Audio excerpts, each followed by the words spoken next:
Goeiedag, steeds 'n voorreg om saam met u rondom die woord te kan wees en ons bid dat die Heilige Gees ons sal lei en ook die woord ingrafeer in ons harte en in ons lewens, dat ons dit kan uitleef tot eer van God se naam. Ons is besig met 'n reeks, 'n bietjie 'n oorsig oor die Bybel van Genesis tot Openbaring vanuit 'n koninkryksperspektief en die verskillende fases van hoe die Here homself openbaar. Want ons weet dat die Here het binne die ewigheid, hy is ewig, hy was van altyd tot altyd, en binne hierdie ewigheid wat ons eintlik nie mooi begrip oor het, het hy 'n bepaalde bedeling geskep, het hy tyd geskep, hy het die heelal in die wêreld geskep, die aarde geskep, en die mens geskep, om in verhouding met hom, as verteenwoordiger van hom, in hierdie wêreld te leef tot eer van sy naam. En dan sien ons hierdie openbaring van God, wat hy gee in die Bybel, en dan sien ons telkens dat dit gaan oor God, wat met sy volk, en dan besonder sy kinders, handel op 'n bepaalde plek. En telkens sien ons, wat ons nou al gesien het die afgelope 2 weke, hoe die Here besig is met sy volk op 'n bepaalde plek, of dan nou uit 'n bepaalde plek, uit die beloofde land, of uit die paradys, waar hulle dan uitgedryf is, en dan ook weer die belofte na die beloofde land. Ons het gesien, en ek gaan net weer so vinnig het herhaal, in die eerste plek het ons gesien die geskape koninkryk, dit wat God se bloudruk was, dit wat God se bedoeling was voor die sondeval, perfek geskape in harmonie en verhouding met God, met jouself en met jou naaste en met die wêreld.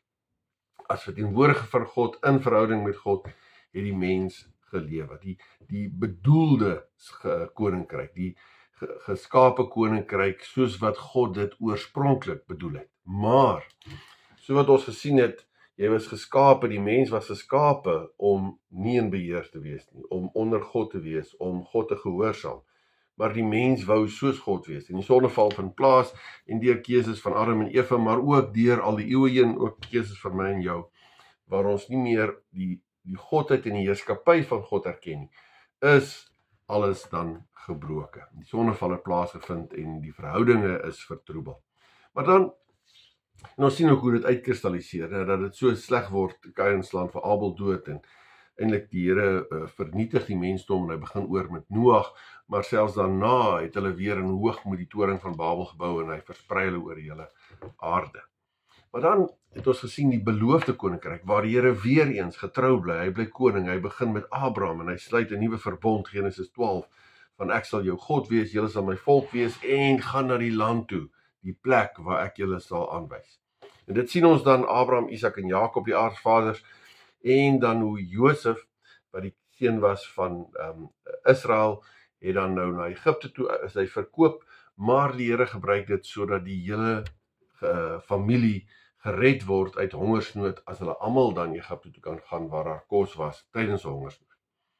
En dan is hulle 400 jaar in Egipte, en op die ouend word hulle slawe van die Egiptenare. So die beloofde koninkryk aan Abraham, maar dan die onvolledige koninkryk, en so genoem omdat die Here hulle verlos uit hierdie slawerny van Egipte, na die beloofde land toe, maar dan wil hulle op die ouend nie die beloofde land intrek nie. Hulle is bang vir die reus, hulle vertrou nie op die Here nie, en dan sê die Here, okay, julle sal nie intrek nie, maar hulle swerf vir 40 jaar in die woestyn, en daardie ongelowige geslag, almal bo 20 sterf uit, behalwe Josua en Caleb. En dan kry ons die volgende geslag, God bly getrou, en die volgende geslag trek wel die beloofde land in, ons kry die regte tydperk, ongeveer so 300-400 jaar, maar dan 'n tydperk van die koningskap. En in hierdie tyd is daar profete, wat telkens dan God openbaar, en God se wil openbaar, en dan vir die volk sê, maar bly of dan keer terug na die verbond met God, en as julle nie doen nie, dan sal daar sekere gevolge wees. Maar ons het gesien dat eintlik die meeste konings het nie die Here gedien nie, die volk Israel het nie die Here gedien nie, 10 stammeryk het nie die Here gedien nie, ook nie 2 stammeryk nie, en hulle word in ballingskap weggevoer. Ons gaan vandag bietjie in detail meer daarna kyk, en dan sien ons die 400 stiljare, tussen die Ou en die Nuwe Testamentiese openbaring. En dan kom ons by die teenwoordige koninkryk, God met ons, Christus wat na die aarde toe kom, om ons te verlos, om vry te koop, sodat ons burgers wees van 'n nuwe koninkryk. En dan leef ons, die tyd waar ons nou leef, die koninkryk wat verkondig word. In ander woorde, dit reeds gebeur, maar die volmaaktheid kom nog, en ons is in hierdie reeds maar nog nie fase, waar ons reeds verlossing is, reeds 'n nuwe identiteit, maar ons leef in ons vlees, daar is nog ons het nog ons vlees, ons stryd teen hierdie gebrokenheid van hierdie wêreld, en daar is nog gebrokenheid, vir solank as wat ons in hierdie bedeling is. Maar God bly getrou en hy sê ook, dat daar sal 'n finale oordeel wees, daar sal 'n wederkoms wees, waar ons dan in volkomendheid, nie net 'n verhouding met hom sal leef nie, maar by hom sal wees, en dat daar geen gebrokenheid meer sal wees. So hier verskillende fases van die openbaring van God se koninkryk. Vandag kyk ons na, dit was die geskape koninkryk, die gevalle koninkryk, die beloofde koninkryk wat daar aan Abraham was, die onvolledige koninkryk, wat hulle uit Egipte uit weggetrek het, maar hulle het nie die beloofde land ingaan. Maar nou kyk ons na die koninkryk wat verkondig word. Hierdie tyd wat hulle in die beloofde land intrek, die profete wat optree, en die konings wat dan regeer. Dis wanneer ons vandag 'n bietjie meer detail kyk. En dan kyk ons in hierdie tyd is daar baie van die profete te voorskyn, God se profete. Nou profete is boodskappers van God, wat God openbaar en die wil van God kommunikeer. Dis wat hulle is. En eintlik is alle mense bedoel aanvanklik, was bedoel om dit te doen, om God te verteenwoordig, om vir hom te leef, en sy beeld te wys. Die mense na die beeld van God geskaap, om sy beeld te wys in hierdie wêreld. Maar na die sondeval is alles gebreek, maar God gee tog genade, om weer in die verbond wat tussen God en die mens gesluit is, mense te gee, profete, spesifieke mense, wat die volk terugbring en wys op die verbond met God. Die eerste profeet was Moses gewees, en dan 'n paar profete, sê maar tot by Elia en Elisa, en dan die latere profete, is eintlik dan mense wat geroep is om te verkondig, bly by die verbond, anders sal daar gevolge wees. Of dan nadat daar ballingskap was, het die profete gesê, maar julle is in ballingskap, omdat julle weggedwaal het van die verbond. Die profete sê openbaar God, wie God is en wat God se wil is, en dan verduidelik ook, hoekom sekere dinge met die volk gebeur het. Maar die profete was nie net om te sê, keer terug na die verbond, hy was ook verkondigers van hoop, dat daar sal redding wees. Selfs in die ballingskap het die profete gesê, maar die belofte van die Here gegee, want daar sal weer 'n oorblyfsel terugkeer na Jerusalem toe, en daar sal weer 'n nuwe tempel gebou word. Net so wat die ballinge dan terugkeer uit ballingskap, kan ons in die verdere toepassing daarvan ook sien, ook vir ons nuwe vryheid in Christus, dat ons inderdaad, vry is, maar ook na 'n plek, die nuwe Jerusalem toe, op pad is, waar ons eendag in volmaaktheid saam met God sal lewe. En nou weet ons, net so, ook waar ons besig is met die profete, weet ons dat as Nuwe Testament is, soos vinnig gryp in die Nuwe Testament, is elke gelowige is profeet, priester en koning. As mens kyk na 1 Petrus 2 vers 9. Ons is geroep as Nuwe Testamentse gelowiges om God te openbaar, God se wil te openbaar, om, soos dit daar staan, die verlossingsdade verkondig van hom wat julle uit die duisternis geroep het na sy wonderbare lig. Ons moet ook verkondig en waarsku, want daar is 'n wederkoms. Soos wat die profete moes waarsku in die Ou Testament, omdat daar 'n ballingskap sou kom en gekom het op die ou end, so moet ons ook waarsku, omdat daar inderdaad 'n ewige ballingskap is vir hulle wat nie hulle tot God bekeer en tot God terugkeer. Daar was genadetyd waarin die profete opgetree het. Ons is in genadetyd, God se genade, waar God sê, terwyl daar nog 'n vandag is, kan jy tot my bekeer. En ons is God se profete, om ook dit aan die mensdom te verkondig. Ons moet profeteer. Ons is profeet, koning en priester. Miskien het ons as profeet om die verlossingsdade, die evangelie te verkondig, wat die Here ook in Matteus 28 sê, gaan heen maak disippels van alle nasies. Maar ons is ook priesters, waaraan in die Ou Testament bepaalde priesters was, wat aangewys is. Dis elke gelowige priester, maar ons bring nie meer fisiese offers van diere nie. Daar staan in Romeine 12, gee julle self as lewende heilige offer. Christus het homself gegee as die volmaakte offer, en as Christene wat in Christus glo, moet ons onsself gee in diens van God en tot eer van God.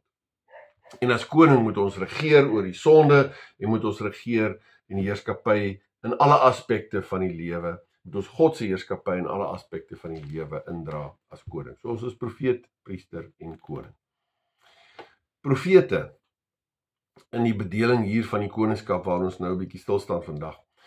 Het is in besonder die taak gehad om die volk terug te roep na die verbond wat gesluit is by Sinaï en wat bevestig is net voordat hulle die beloofde land ingetrek het. En te verduidelik dat as hulle die verbond nie na toe terugkeer nie, is hulle aanhou met verbreek, sal daar gevolge wees. Wat daartoe was, die ballingskap. En vir die mense in ballingskap sê maar, verstaan dat dit gaan oor 'n verhouding met God wat verbreek is. En daarom sit julle nou hier in ballingskap. En dit is in daardie tyd wat eintlik ook die tyd van die konings was. Ons onthou Saul was die eerste koning en toe Dawid 'n man na God se hart en toe Salomo, maar wat wel toe verlei is tot afgode as gevolg van sy vroue wat hom verlei het tot afgodery en dan skeer die ryk, die 10 stammeryk waar daar 20 konings was wat geen een van hulle die Here gedien het nie en hulle is weggevoer in ballingskap na Assirië toe in 722 voor Christus. En die 2 stammeryk was dan net agter die 20 wat wel gedoen het wat reg was in die oë van die Here, maar selfs hulle het telkens weer weggedwaal en nie gebly by wat God gesê het nie en hulle is weggevoer na Babel. God se genade wel is dat 'n deeltjie wel teruggekeer het na 70 jaar. So ons kry hierdie boodskap, hierdie openbaring van wie God is, dat ja, God gee genade, God bly getrou in sy verbond, God maak telkens 'n nuwe begin, maar die mens moet in daardie genade leef. Jy moet leef in en vanuit daai verbond. Jy moet in gehoorsaamheid erken dat God God is en dat jy volgens sy wil leef en moet leef. En so sien ons in hierdie stukkie van die openbaring van die koninkryk van God, dat die ballingskap was 'n afsnypunt waar die volk inderdaad weggevoer is, omdat hulle nie teruggekeer het na die verbond, nie geleef het in die verbond nie erken het dat God is hulle koning nie. Selfs die 2 stammeryk ook, wat dan weggevoer is, maar dat hulle weer inderdaad 'n gedeelte teruggekeer het. Maar die punt is, daar's 'n punt waar die oordeel voltrek word. Dis hoe God werk met sy mense. Hy gee genade op genade, maar daar moet gehoorsaam wees, erkenning wees en dat hy God is en gehoorsaam wees aan sy wil. Die volk van die Here, die kinders van God, moet uit God se genade lewe. Ook in die latere volkome openbaring van God se genade in Christus, is dit iets waarin geleef moet word. Ons moet dit in die geloof omhels. Ons moet hom omhels as verlosser en koning, maar dan onder sy koningskap lewe, doen wat hy sê. En met die wederkoms sal daar dan die finale en volkome ballingskap wees vir die wat dit nie doen nie, vir die wat nie God erken as koning en as verlosser en volgens sy wil dan lewe nie. So verhouding met God, ook vir ons, nie net in die gedeelte wat ons nou sien en hoe God homself openbaar nie, maar ook vir ons, is Christendom nie soos 'n passiewe ereklere baadjie wat ek iewers ontvang het en nou trek ek dit aan wanneer ek dink dit nodig is.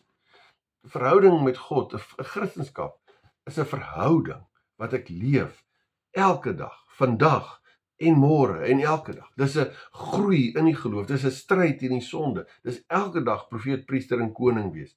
Vandag en elke dag. Die vraag is dus nie of jy 5 jaar terug die Here gedien het of van die brand was vir die Here nie. Die vraag is, bly ek vandag en steeds in die verbond wat God in my sluit?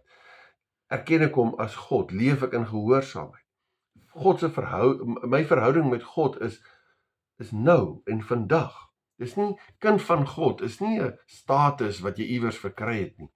Dit is 'n verhouding waarin jy leef. Ja, dit maak jou iemand, jy word kind van God en dit is iemand. Maar dit gaan in wese oor 'n verhouding wat jy leef en nie net iets wat jy iewers kry wat nou maar net so staties is nie. Nou goed, ons sien in die Openbaring het gesê dat die meeste konings en die grootste gedeelte van die volk inderdaad telkens maar God net seisoonaal gedien het, elke nou en dan, wanneer hulle in nood was, of net bloot histories uiterlik deel van die volk van God was. En daarom sien ons, daar kom oordeel en ballingskap. Soos wat daar 'n ballingskap gaan wees, 'n volkome ballingskap by die tweede koms van Christus, wanneer daar finale oordeel sal wees. Ons sien dus hier eintlik die tragiese dat die volk ongehoorsaam is, weggevoer word en die tempel wat die teken is van God se teenwoordigheid word vernietig. maar God bly getrou. Profete, wat ek net ook gesê het, was draers van die hoop. Ons sien in Jesaja 51 vers 11, die wat deur die Here verlos is, sal terugkeer. Hulle sal juigend in Sion aankom. Hulle sal altyd straal van blydskap. Hulle sal vol vreugde en blydskap wees. Ellende en smart sal verdwyn. En dan die bekende, en dis die fokusgedeelte ook van vandag, Jesaja 53 vers 3. Hy was verag en deur mense verstoot, 'n man van lyding wat pyn geken het, iemand vir wie die mens die gesig wegdraai. Hy was verag en ons het hom nie gereken nie.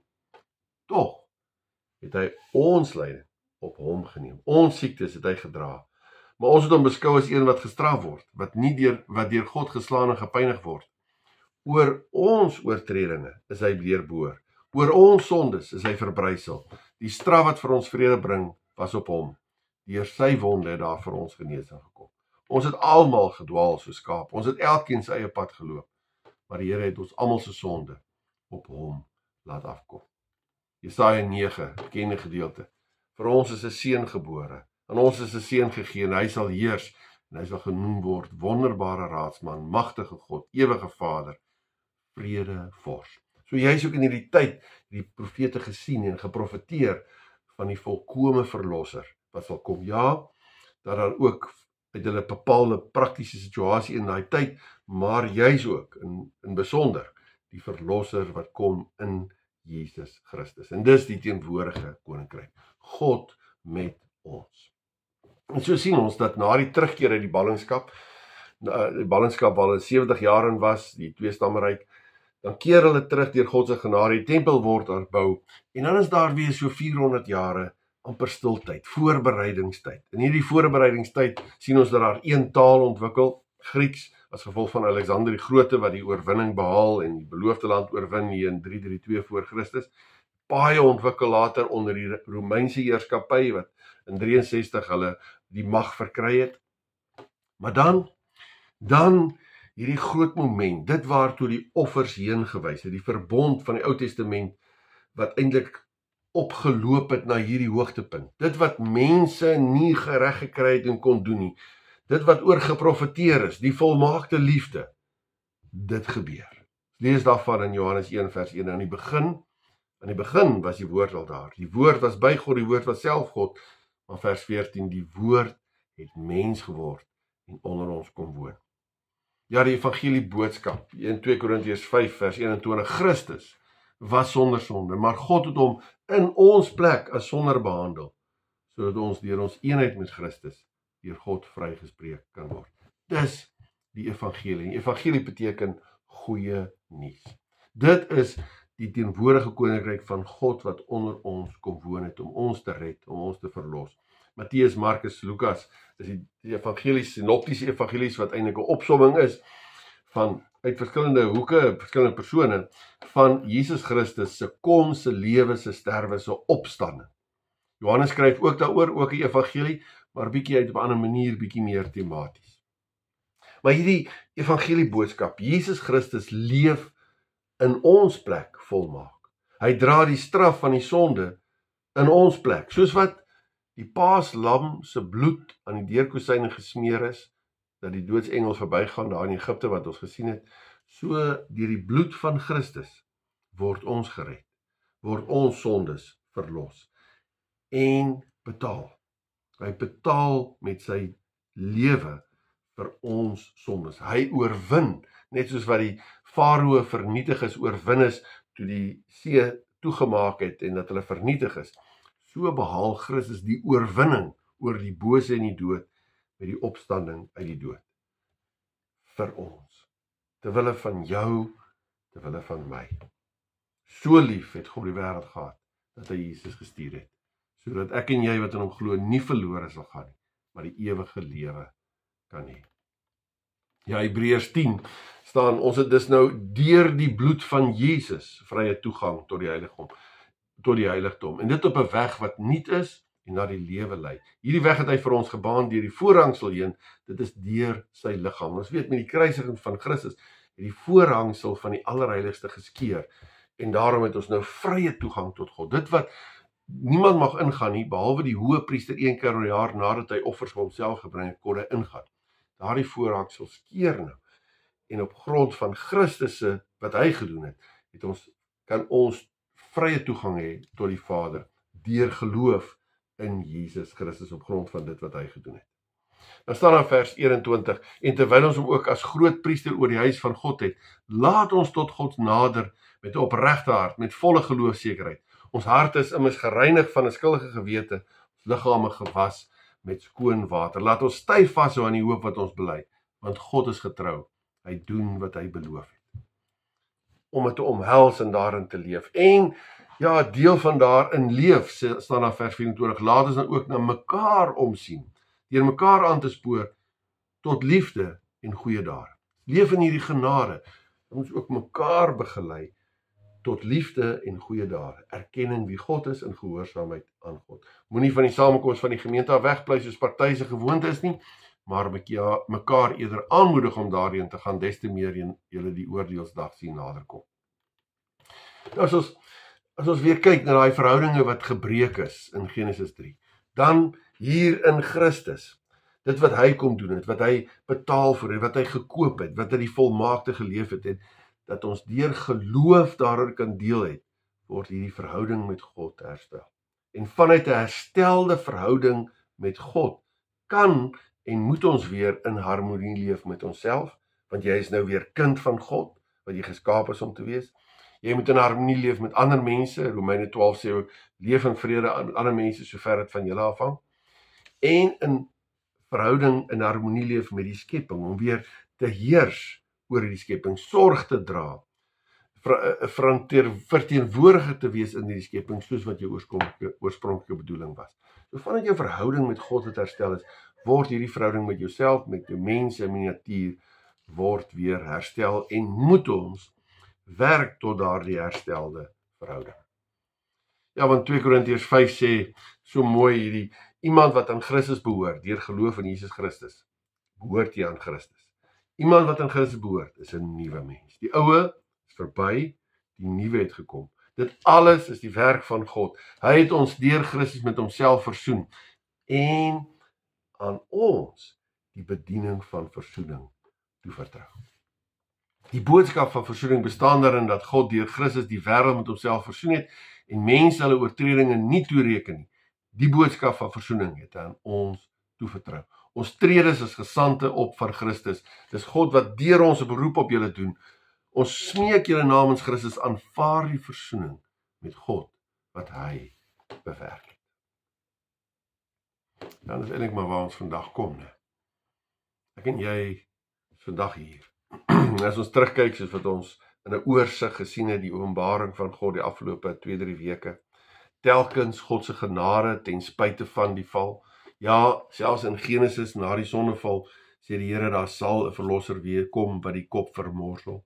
Die Here begin weer met Noag. Die Here begin weer met Abraham en sê, ek sal vir jou God wees.